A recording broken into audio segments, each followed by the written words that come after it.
ё ба нияти таҳсил кардан мераванд, ба ин касо тааллуқ надорад. 5000 сомонӣ падаркаш мекунем дар прямой эфир мутаассифона намешавад. То ба воситаи интернет метавонӣ ки регистратсия дастрас кунӣ. Бахшида ба омади моҳи шарифи Рамазон хушхабар аз ширкати дорувори Шифо Фармо барои шумо. Фитобочка ва ҳиҷома кардан барои шумо ройгон, яъне бепул. Метавонед худро номнавис кунед.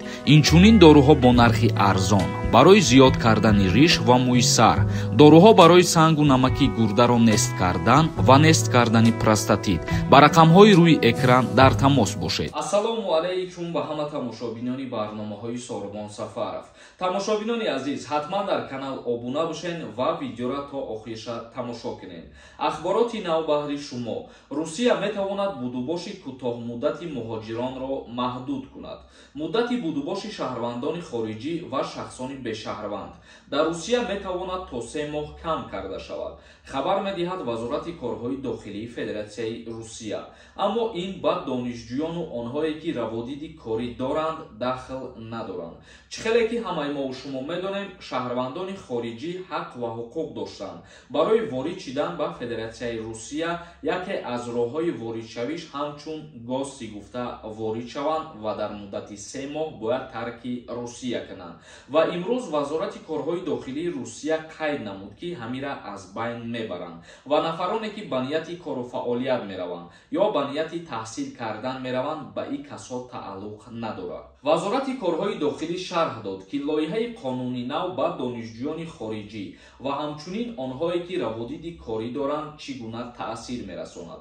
Ба гуфтаи ин ниҳод, муҳлати будубоши онҳо дар Русия аз сабабе вобаста хоҳад буд ки бо кадом роҳ онҳо ҳаққи будубоши дарозмуддатро дарёфт карданд. Ёдовар мешавем ки моҳи сентябри соли 2022 ин лоиҳаи қонун ба ҳукумат пешниҳод карда шуд. ҳамчунин ҷорӣ намудани феҳристи электронии корфармоёне ки хориҷиёнро ҷалб мекунад пешбинӣ шудааст. феҳристи коргарони хориҷӣ, инчунин феҳристи корфармоёни бемасъулият тартиб дода мешавад. Илова бар ин, тахмин меравад ки муҳоҷирон барои иқомат дар Русия бояд санади ягона бо воситаи электронӣ дастрас намоянд. Тамошобинони азиз, ин буд як ахбороти нав ба маълумоти ҳамаи шумо расонидем. Акнун хондани комментарияҳоро шурӯъ мекунем. То охири видеоро тамошо кунем, то ба саволҳои хитон ҷавоб бигирем. Дар ҳамиҷа як чиза ба ҳаматон қайд карда мегзарам. И охирон рӯзай ва охирон видео оиди конкурсай. Чихеле ки медонед, дар канали ма конкурс рафтесай.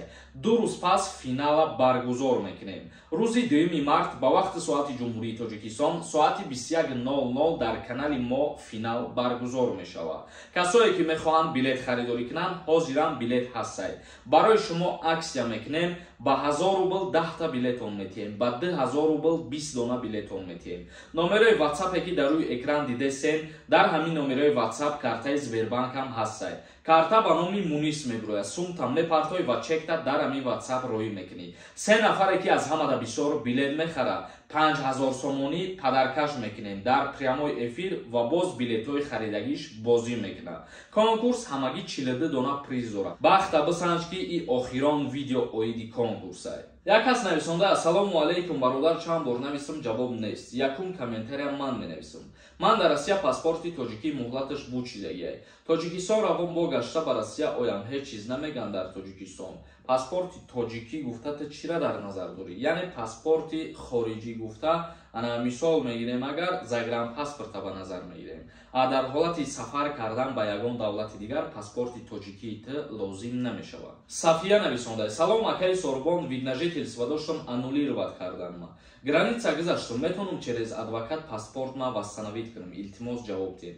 Агар барои ягон қоидавайронкунӣ аннулировать кардагӣ бошад, мутаассифона намешавад. Агар ки бе ягон сабаб аннулировать шидагӣ бошад, бале бо тариқи адвокат метавонем ки ура восстановить кунем.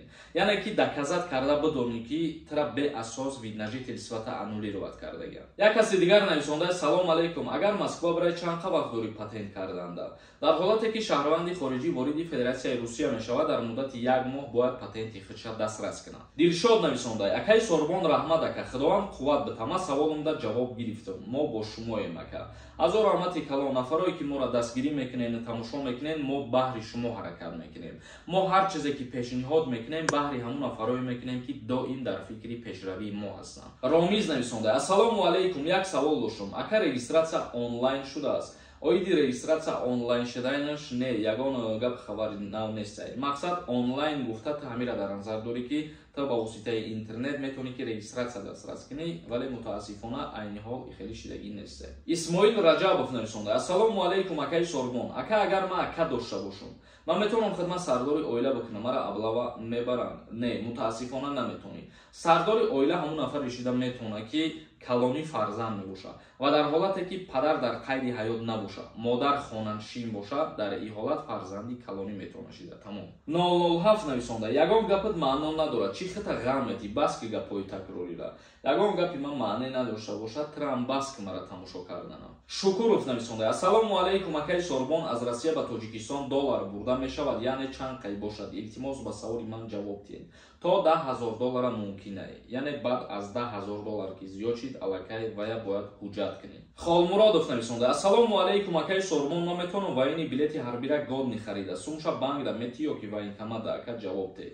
Бале, метавонӣ, лекин пеш аз оғоз шидани призив бояд ту ба военкомати ноҳиятон муроҷиат кунӣ. Агар ки номнавис кунанд, дар рӯйхат қабул ки кардан, баъдан мере пула дар банк пардохт мекунӣ ва 1 моҳ рафта дар част дарсҳои ҳарбӣ мехонӣ. Фархор Сити нависонда: главный приз чӣ мошинае? Дар конкурс якта мошина 21099. Як каси дигар нависонда: салом алейкум брат, дыш штрафи гаи дорам. Вовремя споридагишон будам, но аз байни 3 моҳ гузашт, номум запреда бромада. Ягон адвокат ҳаст, чӣ совет метиҳед? Раҳмат.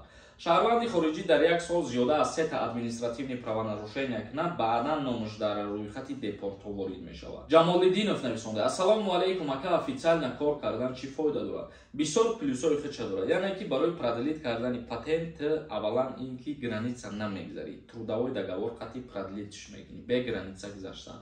Ва боз як чизи дигар ки официальни, яъне ту қонунӣ кор кардесай. Аз ҳамин номаш худаш маълум аст ки ту официально коргарӣ.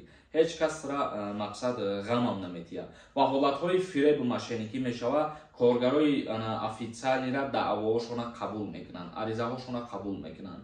Агар официални кор накунӣ, мисол ягон мошенникӣ мешавад, фиреб мешавад, ту мера ягон мақомот ариза менависонӣ, аввалан айти ҳуҷҷат мепурсанд ки оё ту худат официально кор кардагӣ ҳастӣ ё ин ки не, шартнома доштӣ ё ин ки не. Куйбеш нависонда: ака бозии шумо дар кадом сайт мегзарад? Ба фикрам ки ман дар ҳамин YouTube якта канал дорам. Тамошобинони азиз, ба ҳамин видеои имрӯзара ҷамъбаст мекунем. То барномаҳои оянда, худованд ҳамаи мо шуморо нигаҳбон бошад.